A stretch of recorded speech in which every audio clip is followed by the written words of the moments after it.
So our next guest has a new book out. It's called Savvy Summers and the Sweet Potato Crimes. I just love the title. We're going to be giving away. This is an ARC, I think. Yeah, this is an advanced reading copy. But the book just came today. Is the release date for the book, and so we are going to be giving this away at the end of the interview. So just stay tuned for the trivia question that will be associated with the giveaway. So Sandra, welcome to Black Authors Matter TV. Thank you, Gwen, and thank you, Rhonda. I'm so happy to be with you this evening. And we're Okay. happy to have you. Thank you for being here. And you have your book covers right behind you the whole time, so people will know what it looks like. And it has that sweet potato slice of sweet potato pie on the front. Now, this is a mystery. Is that It what? is. It Okay, it is it's a cozy it's a mystery. cozy mystery. Okay, okay. You're one of the few authors that we've had that write cozy mysteries, because Rhonda, um, correct me if I'm wrong. I know we've discussed cozy mysteries because We one have. author we talked to, we asked him what it was, but I don't know if she was actually writing cozy mysteries herself. Well, what she told me that Cozy Mysteries was, it's a mystery, but it's one that you get cozy with. And there's not going to be a lot of murder and a lot of sexual scenes and things like that. It's kind of a clean mystery, so to speak. Is that how your books are? Well, Uh-oh. maybe She I just broke should all of call those it rules. maybe I should call it cozy adjacent. Okay. Um, because it is, the Cozy elements of a adjacent. cozy mystery are that it's always an amateur sleuth. So, it's not the police or a private detective or a lawyer. It's usually an amateur sleuth. Okay. Oftentimes it's a woman, not always, but oftentimes, and somebody with a kind of quirky job or avocation, like a beekeeper or, a winemaker or a bookstore owner or a barista, one of those, interesting, quirky kind of uh, occupations. And it's usually set in a small town or rural area. So, the coziness of it is that, there's this innocent, almost old-fashioned sort of setting. An amateur sleuth, you're right, there's not a lot of, well, it's always about a murder because it's a murder mystery, but there's not a lot of violence on the page and Right. So it's not a or serial sexual. killer.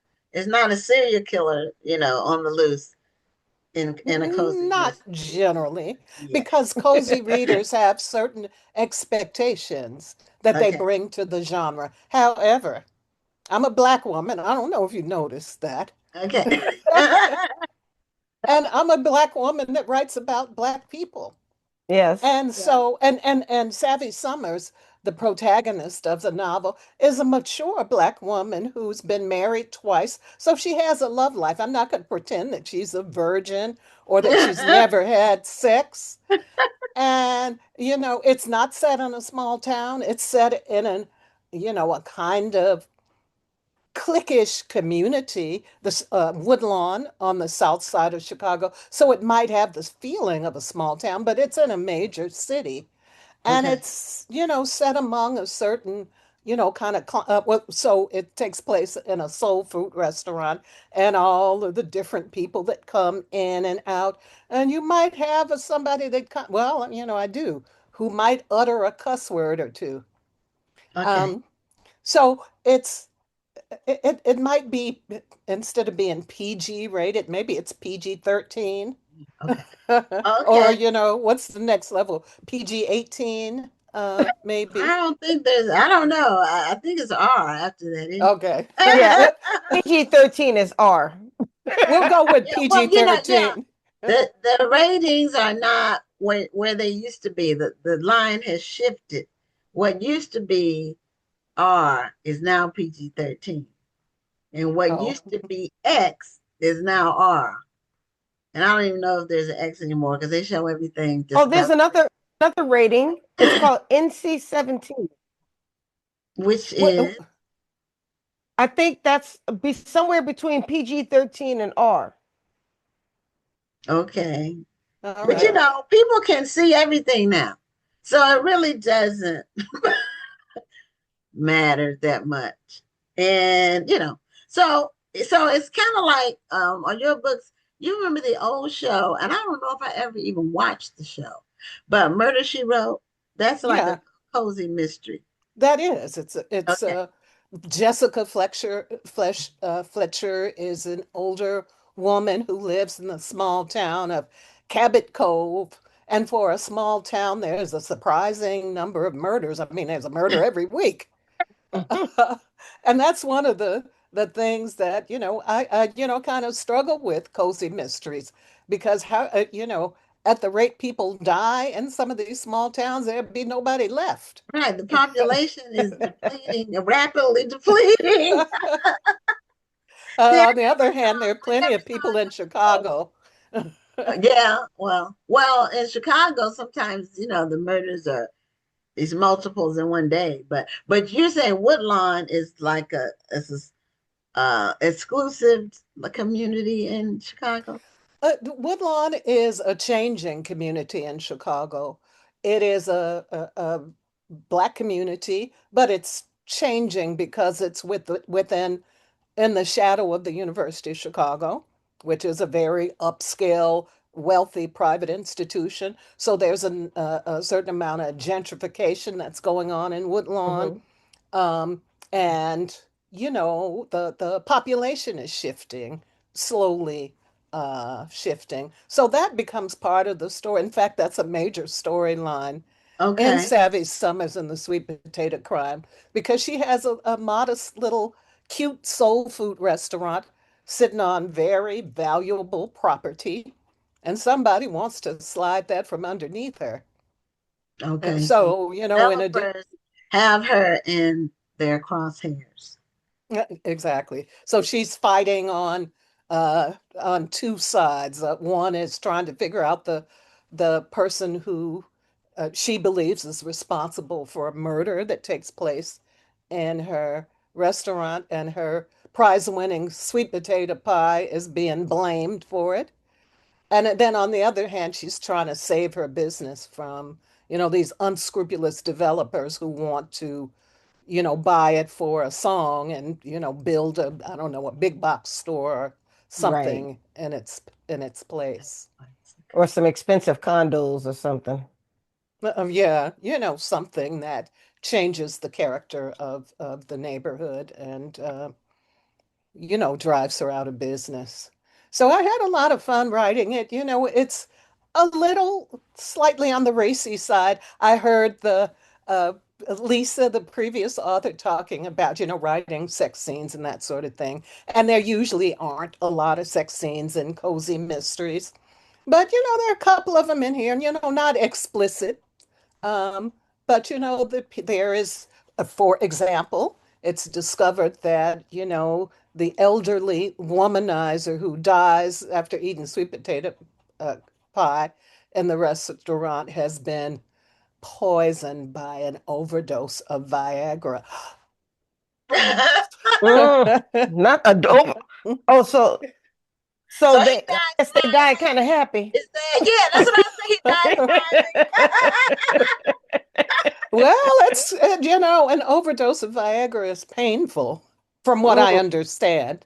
smiling. Yeah. So okay. but uh, but it's also humor. It's a culinary cozy, so that means it's set in a food industry. The culinary cozies are in bakeries, are in, Hmm. um, you know, uh, um, Restaurants. restaurants, food festivals, and that kind of thing.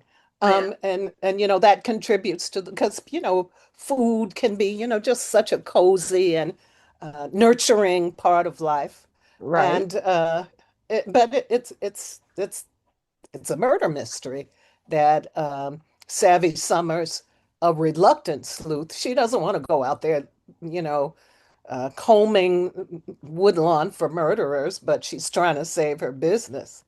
And so she's reluctantly drawn into the quest.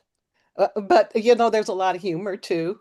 She has this sassy young assistant sous chef called Penny, who is a hoot and a riot. She gives people very pointed nicknames, like the alderman in the ward is Delbert Do Right Daily. She calls him Do Wrong.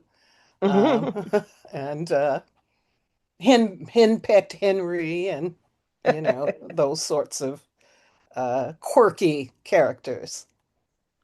So culturally, you had your tie in with sweet potato pies. That is culturally very commonly served in the African American community at holidays and just regular days. Yeah, It's that's one of true. those staples for dessert that people serve. And I don't cook them that much. Normally, when I do sweet potatoes, it's the casserole with the mushroom marshmallows on it.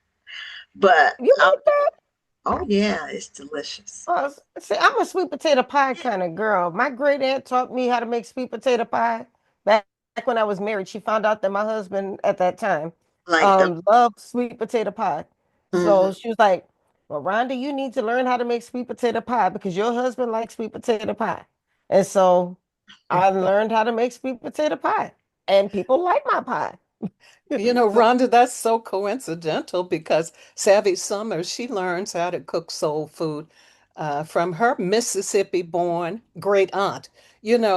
People up here in Chicago, we're one or two generations removed, usually from From right. the South. Mississippi, or it Uh-huh. might be Tennessee or somewhere in the deep South. Hmm. There's a kind of a route that, well, it's the Illinois Central Railroad, that goes from New Orleans up to Chicago. And it's her great aunt Essie who is the one who teaches her how to cook. And my family, it was my great aunt Osceola Patterson, who was a Mississippi migrant, although she stopped in Memphis and lived in Memphis for a while. Then she came to Chicago where she did day work, but she operated a little restaurant out of her kitchen, and she had a couple of soul food eateries on the west side of Chicago, and she's the one who taught me how to cook soul food.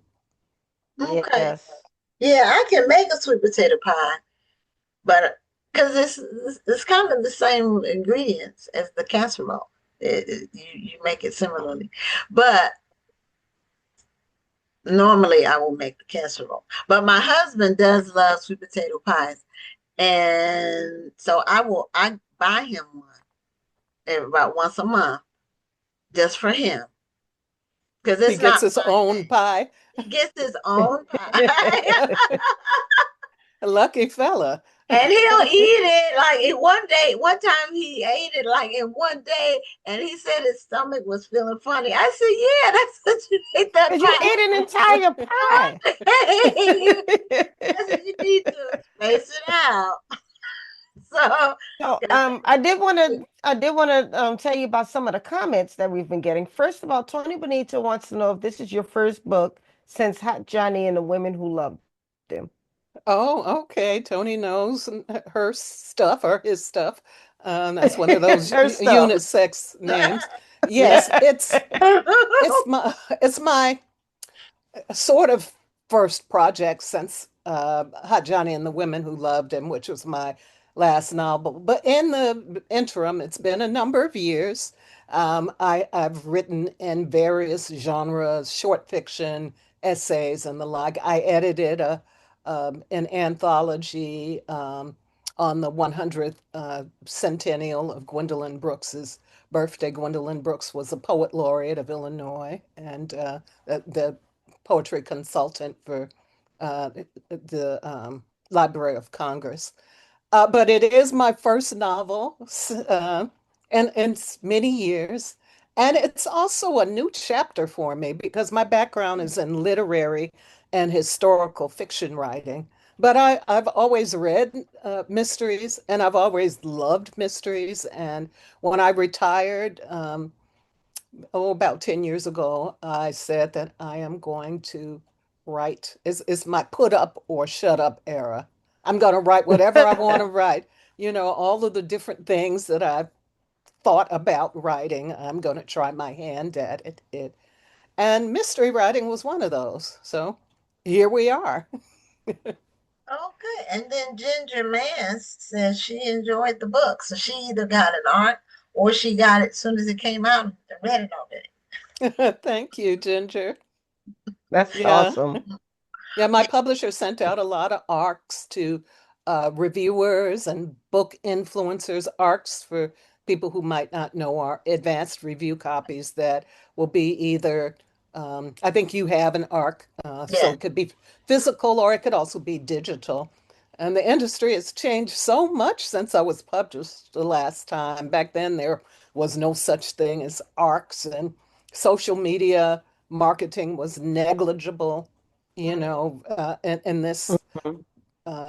new era. For me, at least, it's a new era. Yeah. Social Now it's media is necessary, absolutely, not negligible anymore. Yeah. yeah. So it's a steep learning curve that I've had to, kind of negotiate.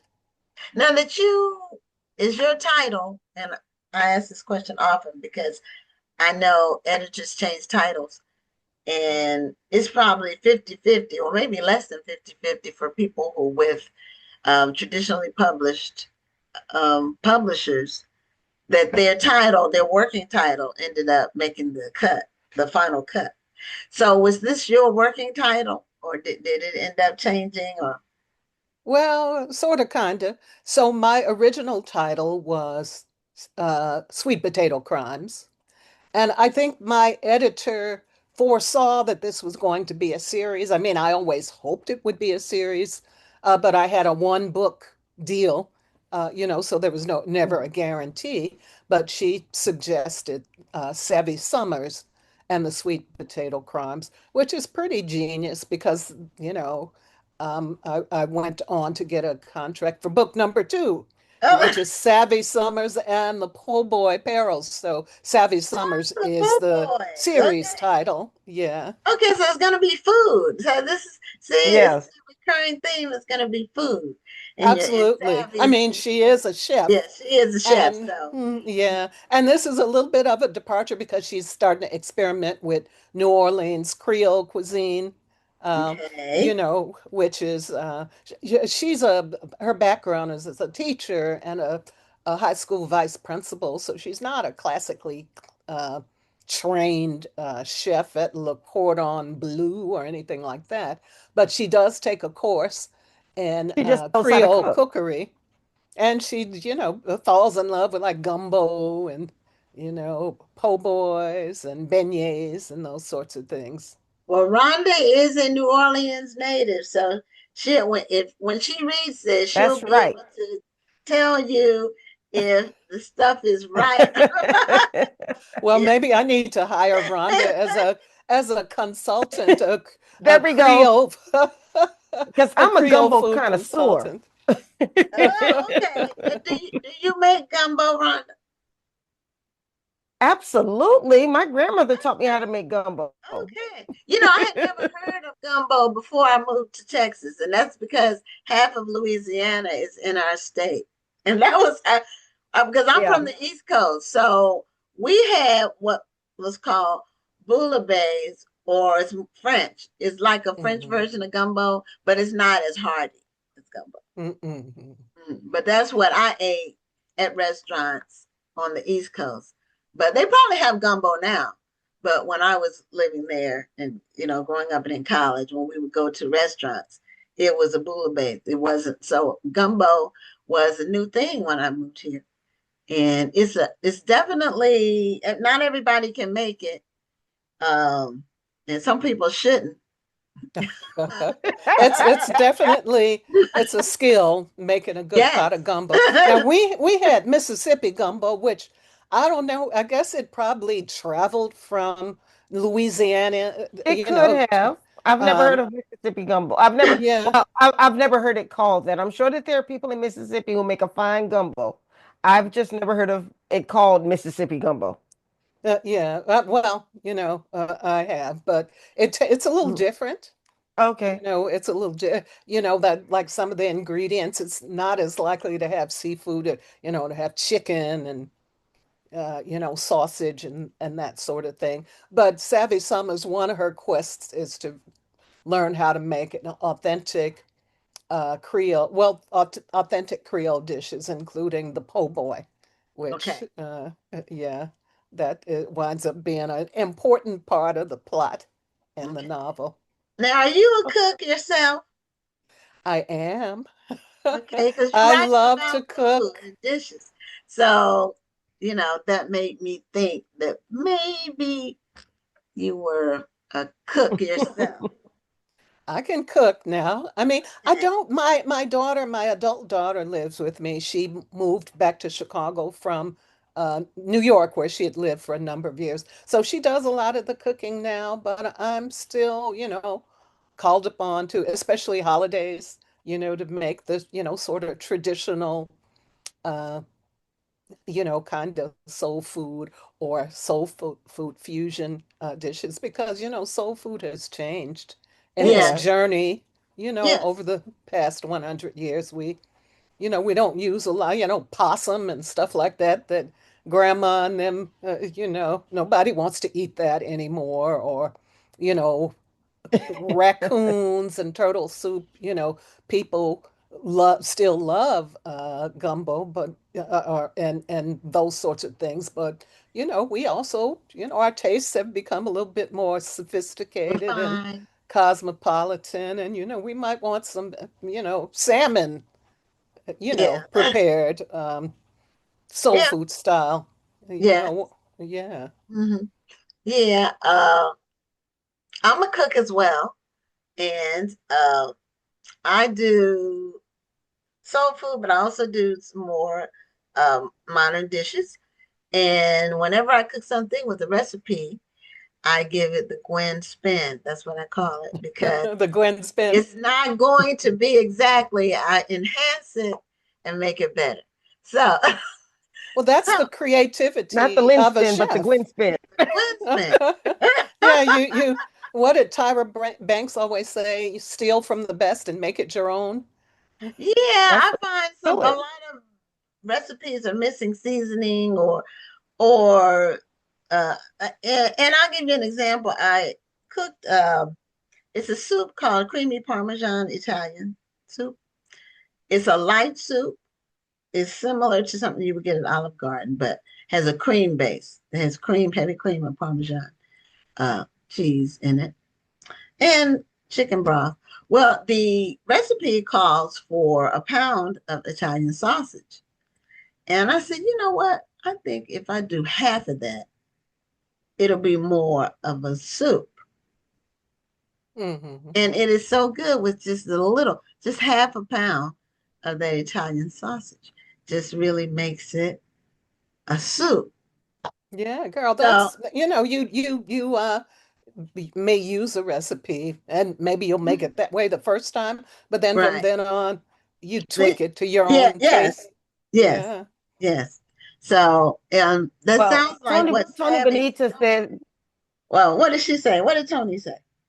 she said she's a country girl. Give her Oh, give me rabbit, some coon, and rabbit, coon, squirrel. and squirrel.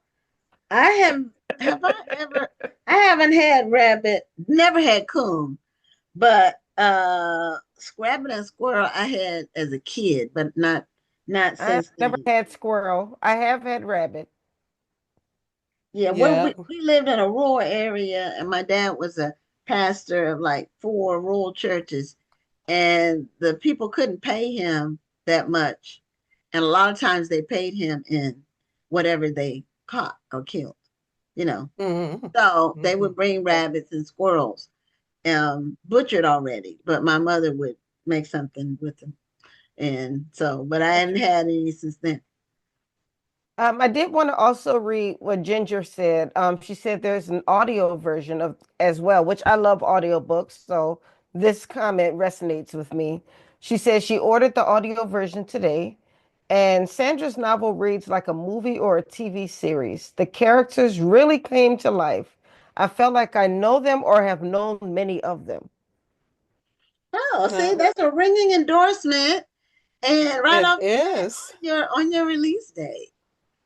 Yeah, I this is the first time I've had an audiobook version of any of my books, and it was a real interesting process, working with the person who creates the audiobook is called a producer, and she wound up sending me like a dozen different audition tapes of women um, reading a certain passage of the Hmm. novel, and then I got to pick, the one that I liked, and it was fascinating because, listening to these, it's a particular skill, audiobook narration. Most of the narrators are actors, but who are Hmm. especially, skilled at reading audiobooks. But some of them sounded too young. Quite a few of them had New York accents, and the Black New York accent is very specific. It You is. know, you can hear it, and this is a Chicago one, so and Chicago, we speak a little bit slower. It's still, like a little bit of country twang. Um, so I, eventually hit upon a narrator who had that special kind of voice that sounded like it could be Black Yeah. Chicago. Now Did you get your book narrated through ACX or another platform? I'm not really sure what platform the producer used. She wound Okay. up sending me those audition tapes as a Google, some kind of a Google document. Anyway, that's Okay. how I listened to them. And then when the audiobook was complete, they just, sent me the audiobook. I have not really experienced a lot of audiobook. I guess you don't read audiobooks, you listen to them. But I think I'm gonna start uh give it a try. listening, Uh, yeah, but because the way it's my something. schedule is set up, I love audiobooks. I listen to them while I'm driving. So that's why a lot of times I don't mind driving alone because I can listen to my book. Or if I go for a long walk, I listen to an audiobook. And sometimes when I just need to, like at work, because there's so much activity that goes on around me, I will just put an audiobook in and then I'll get some work done that way. So Yeah, I love audiobooks. I don't have time for physical books as much as I used to. But it doesn't mean that I've given up on reading. I just do it a different way. yeah. It's still storytelling is storytelling. Every now and then, somebody's like, "Oh, the death of the book." But books are well, as far as They I'm keep declaring concerned, they will that. never die. They might change form and format, Yeah. but books will always be around because storytelling. I mean, they wrote books on the caves. You know what I'm saying? They did. Yeah. They did. They wrote stories then. So, Hmm. in our final minute, you are going to be doing quite a book tour. You have a list of places you're going, and one of them is you're coming to Houston, where I live, um, to a place called Kindred Stories, and that's in later this month.